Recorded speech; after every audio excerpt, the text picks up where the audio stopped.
ఆయన కోరుకుంటున్నాడు.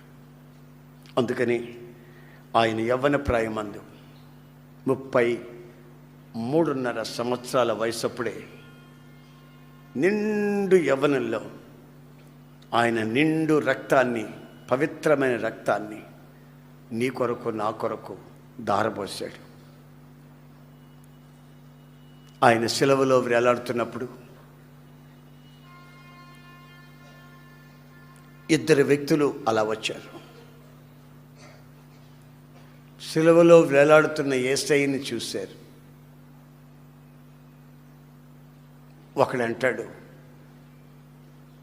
గురు, ఆయన శరీరంలో నుంచి నీళ్లు కారుతున్నాయి ఏమిటి?